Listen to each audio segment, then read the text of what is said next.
Hi everyone, my name is Nerida Nthumburi. I'm a member of the African Women Leaders Network. I'm a Kenyan lawyer. I have a background in human rights, in peace and conflict, and my passion is in women's rights. And most especially for the last 5 years, I've been working on reproductive rights and health in Kenya. Currently, I work at a regional organization dealing with peace and conflict in the Eastern Horn of Africa, and my specialization is in the Horn of Africa. One of the, I think, issues that have not really been dealt with is what are the reproductive rights and needs of women who are in situations of conflict, in countries of conflict, whether it's happening now, has happened before, or has the likelihood of happening.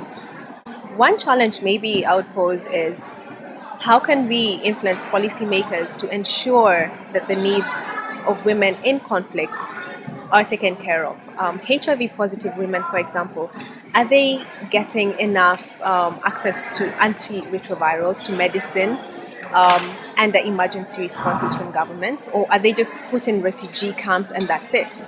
Are they just given food and water and their needs not taken care of? Women who are pregnant during conflict, what happens to them? How do they give birth? Is there access to medical facilities for them to give birth and the emergency response units of government? So these are just some of the questions that we need to think about. Conflict brings around its own varieties and its own complications. But then, what is the response? How is the response structured? Is it structured only to providing food and a few tents, but are the needs of the people who are caught up in this conflict really taken care of?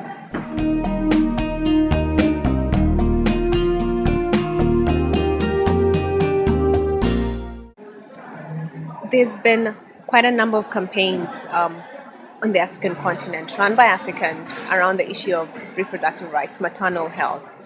But at these campaigns, what happens to them when they end? They're not being scaled up.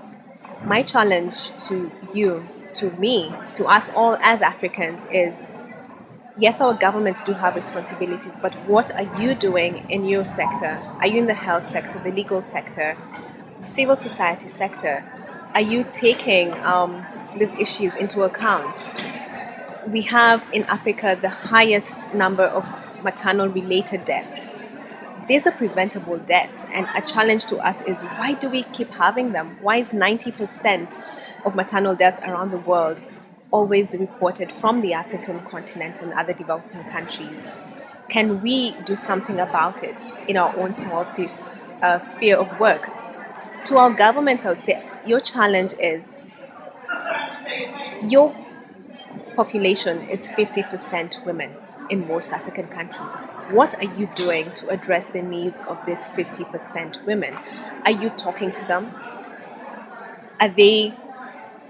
Do they know that these people who elected you, do they know about what you're doing for them?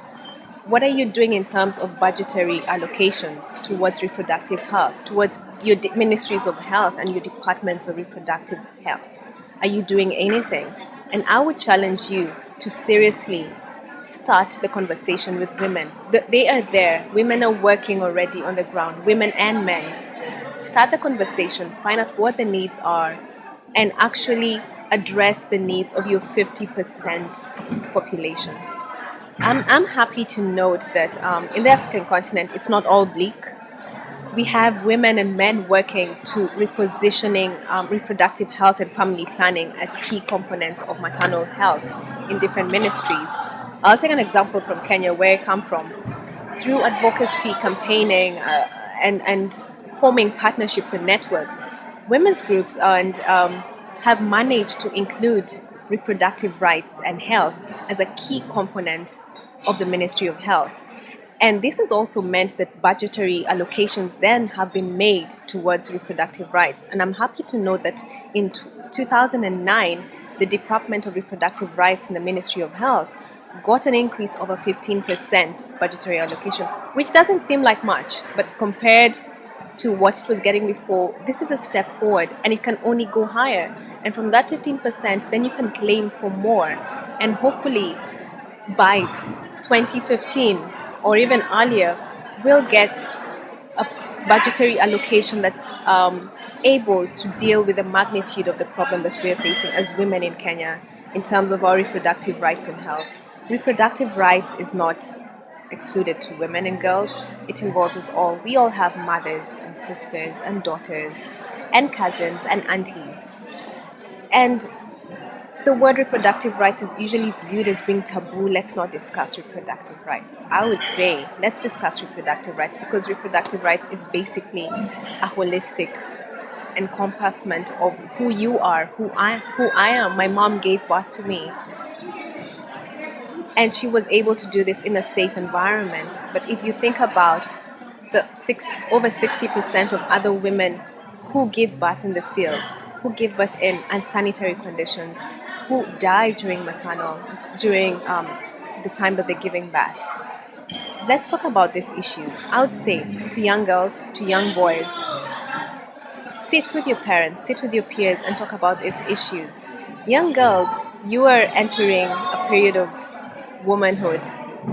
Is there anyone you can talk to? Can you talk to your teacher? Can you talk to your mother? Can you talk to your father about these issues? And let's start the conversation from a very early age. I would also encourage young mothers and mothers in general, start the conversation with your sons. I think boys it's never too early for them to start learning these things, and let them know that reproduction is a beautiful thing. It's a natural thing.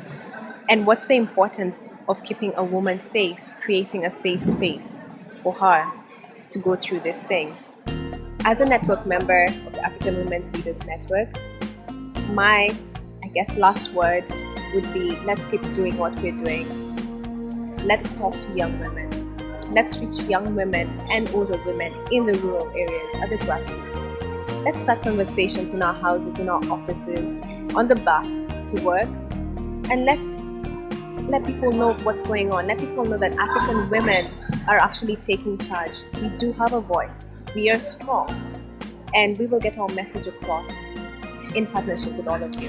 And I invite all of you to come to our website, look through our website, and contact us, and let's see how we can work together with you to ensure reproductive rights and health for every African woman.